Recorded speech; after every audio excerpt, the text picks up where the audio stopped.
ተሰርቷል። መነሻ ታሪኩ አዳም በተፈጠረ በ40 ቀኑ ሔዋን በተፈጠረች በ80 ቀኗ ከተፈጠሩበት መሬት ወደሚኖርበት ገነት በብርሃናውያን መላእክት ታጅበው ቤተሰቦች ሌላ ስለሌላቸው ወላጆችም ያላቸውን ቤተሰቦቻቸው መላእክት ወላጃቸው እግዚአብሔር ነው። በብርሃናውያን መላእክት ታጅበው ብርሃን ለብሰው ብርሃን ተጎናጽፈው ወደ ገነት ገብተዋል። ምንድነው ብርሃን ለብሰው ብርሃን ተጎናጽፈው የሚሉት ነገር አይገባንም። ሊል የሚችል ሰው ቢኖር ጨረቃ እንደለበሳቸው እንደ ፀሐይ የማያቃጥል እሳትነት የሌለው ግን እንደ ጨረቃ የሚያደምቅ እንደ ከዋክብት የሚያሸበርቅ እንደ ደመና የሚታይ የሚለበስ ግን የማይዳሰስ ብርሃናዊ ልብስ ተብሎ ደግሞ መተርጉማን ገልጸው አብራርተው ይነግሩናል። እንዲህ አይነት ልብስ ለብሰው በብርሃናውያን መላእክት ታጅበው ወደ ገነት የገቡበት ታሪክ እንዳይረሳ ኦሪት ሲሰራ ዘሌዋውያን ምዕራፍ 12 ላይ፣ ሐዲስ ኪዳን ሲሰራ የሉቃስ ወንጌል ምዕራፍ 1 እና ምዕራፍ 2 በመጥምቁ ዮሐንስ በ40 ቀን ወደ ቤተ መቅደስ መምጣትና በጌታችን በ40 ቀን ወደ ቤተ መቅደስ መምጣት ስርዓቱ የጸና የጸደቀ መሆኑን ያስተምረናል ማለት ነው። ይህ መነሻ ታሪኩ ነው። ዋናው መዳረሻ ታሪኩ ምስጢሩ ምንድነው ሲባል 40 እና 80 ስንደምራቸው ስንት ይሆናል? 120 የተጠመቁት በሙሉ የመጀመሪያዎቹ የክርስቶስ ቤተሰቦች በክርስትና ታሪክ የክርስቶስ ቤተሰቦች የሚባሉት 120 ቤተሰብ የክርስትና ምስረታ ላይ ያሉ ጌታችን ቤተሰብ አድርጎ የመረጣቸው ሀብተ መንፈስ ቅዱስን ያደላቸው 120 ቤተሰብ በመባል የሚታወቃሉ። የተጠመቀ በሙሉ እስከዛሬ ወደፊትም የሚጠመቅ የነዚህ ቤተሰብ ይሆናል። የ120 የክርስቶስ ቤተሰብ አባል ይሆናል። እነሱ የወርሷትን መንግስተ ሰማያት ይወርሳል። እነሱ የለበሱትን ክርስቶስን ይለብሳል። በእነሱ ያደረ መንፈስ ቅዱስ ያድርበታል። ለእነሱ የወረደ መንፈስ ቅዱስ ይወርድላቸዋል የሚል ምስጢር ነው ያለው። በዚህ ምስጢር መነሻነት ነው ሊቃውንቱ ስርዓቱን የሰሩልን። ዛሬ አማኑኤል የሚለው የአምላካችን ስሙ የሚታሰብበት በዓል ስለሆነ ወንዶቹ ውስጥ ሁለቱ በአማኑኤል ስሙ ተጠርተዋል። አንዱ ወልደ አማኑኤል፣ አንዱ ገብረ አማኑኤል ተብሎ ማንም ልጅ በእመቤታችን ስም አይጠመቅም፣ በሚካኤል በገብርኤል ስም አይጠመቅም። በአብ በወልድ ይችን እንድትይዙልን ነው የተፈለገው።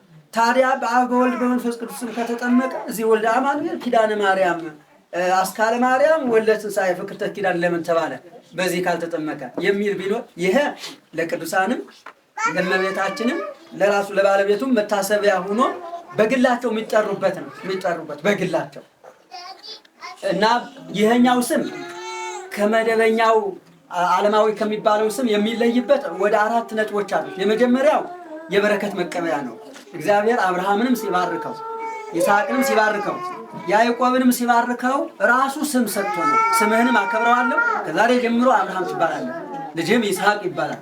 ያዕቆብ አትባልም ከዛሬ ጀምሮ እስራኤል ትባላለህ ብሎ ነው በበረከት የሞላቸው። ሶስቱ የበረከት አባቶች ስሙ በእግዚአብሔር ተስተካክሎ ተሰጥቷቸው ነው በረከት የተሰጣቸው። ስለዚህ የበረከት ማደያ ነው እግዚአብሔር የሚሰጠው ስም ማለት ነው። አንድ ሁለተኛ የሃይማኖት መመስከሪያ ነው።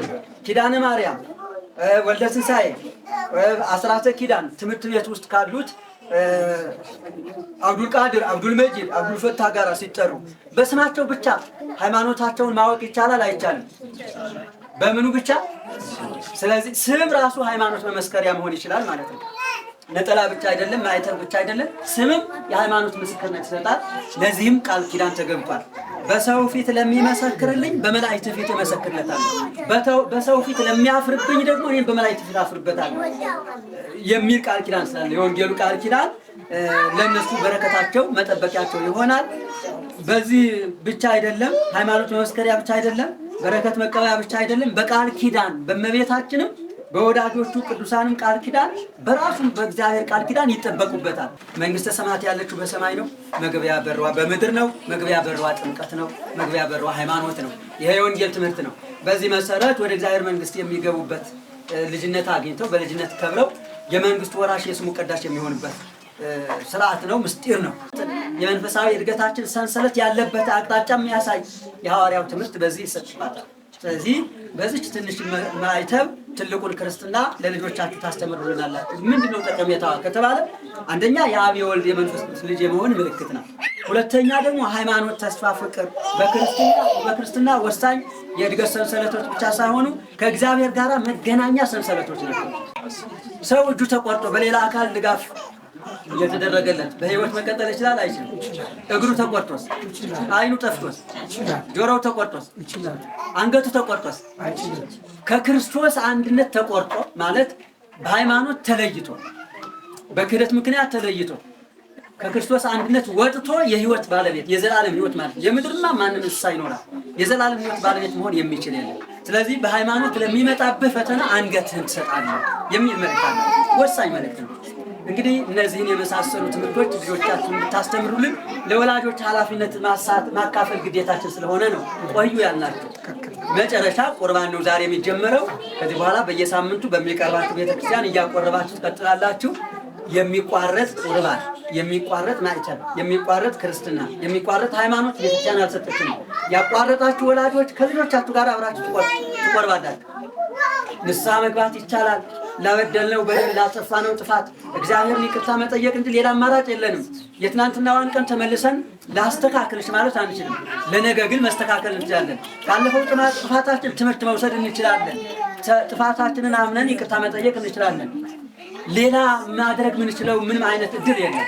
ከዚህ አንጻር ንስሐ ገብተን ስጋውን ደግሞ እየተቀበልን ከልጆቻችን ጋር መቀጠል የክርስትና ግዴታችን ነው እና ስለዚህ ያቋረጣችሁ ወላጆች ከስጋው ደግሞ አትራቁ። ከእግዚአብሔር ርቆ የጽድቅ ባለቤት መሆን የሚችል የለም። ከእግዚአብሔር ጋር እንድንዋሃድ ነው የተፈለገው። ስጋው ደግሞ ማለት ከመድኃኔዓለም ጋር የምንዋሃድበት የክብር ትንሣኤ የምንነሳበት የዘላለም ሕይወት የምንወርስበት የዘላለም ሕይወት መቀበያ አራት ነገሮች አሉ። ወሳኝ ነገሮች ምን ይላል? አንደኛ በጥምቀት ልጅነት ነው የሚሰጠው። ምን ይሰጣል? የማን ልጅነት? የእግዚአብሔር። ሁለተኛ በመስቀል በረከት ይታደላል። በዘር የምድር አሕዛብ ሁሉ ይባረካሉ ቃል ኪዳን ስላለ። ሶስተኛ በሜሮን ቅድስና ሀብት ሰማያዊ ኃይል አርያማዊ ይታደላል። አራተኛ በቁርባን የዘላለም ሕይወት ስርየተ ኃጢአት ይሰጣል። ሰው ከእግዚአብሔር ጋር ይዋሃዳል።